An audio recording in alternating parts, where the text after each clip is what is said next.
આજે આપણે બનાવીશું દાળ ઢોકળી. એમાં ઘઉંનો લોટ લીધો છે અને ચણા લોટ અને મીઠું નાખ્યું. એમાં આદું, લીલા મરચાં અને લસણની પેસ્ટ નાખ્યું. પછી ધાણા જીરું નાખ્યું, હળદર, લાલ મરચું અને હિંગ. મોઈન માટે તેલ લઈશું.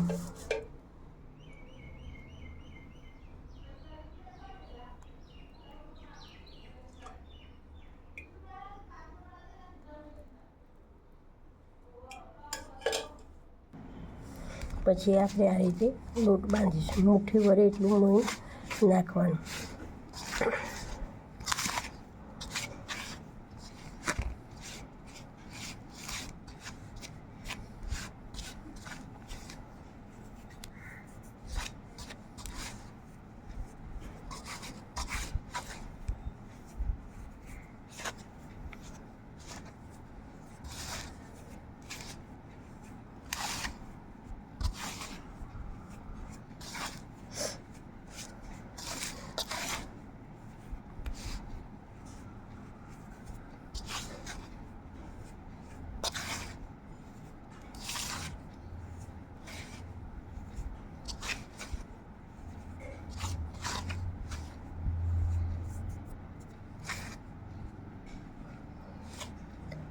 આ રીતે મુઠ્ઠી ભરે એટલું મોઈન લેવાનું.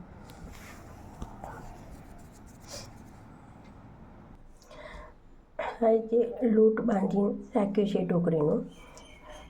દાળ ઓગાળી નાખી છે. દાળમાં આપણે ધાણા જીરું, હળદર, મરચું અને મીઠું નાખીશું. દાળ આપણે ઉકળવા મૂકી છે. એમાં આપણે ગોળ નાખીશું, ગોળ અને મીઠા લીમડાના પાના. પછી થોડીક વાર આપણે દાળ ઉકળવા દઈશું. દાળ ઉકળી જાય પછી ઢોકળી નાખીશું. ત્યાં સુધી આપણે ઢોકળી વણી લઈએ. આ રીતે આપણી દાળ ઉકળે એટલે ઢોકળી નાખવાની. કટ કરી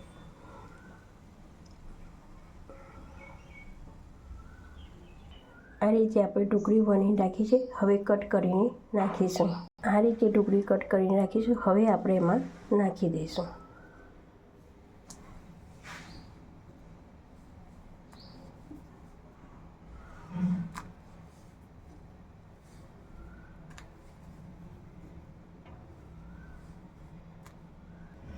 આ રીતે હવે આપણે ઢોકળી નાખી દીધી છે. હવે કુકર બંધ કરી દઈશું. 5 વિસલ થવા દેવાની. હવે આપણી ઢોકળી થઈ ગઈ છે એટલે આપણે વઘાર કરીશું. એમાં મીઠા લીમડાના પાના, રાઈ, જીરું અને હિંગ અને મેથી નાખીશું. થઈ ગયું છે. હવે એમાં રાઈ નાખીશું, જીરું, હિંગ નાખીશું, મેથી, મીઠા લીમડાના સૂકા, મીઠું લીમડું નાખીશું અંદર. હવે આપણે ઢોકળી નાખીશું.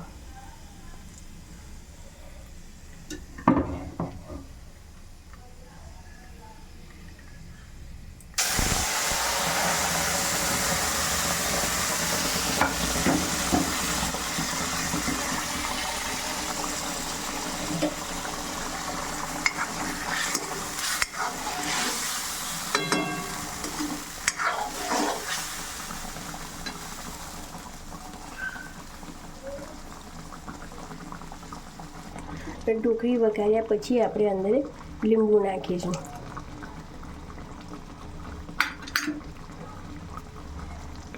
આ રીતે હવે આપણી ઢોકળી તૈયાર છે.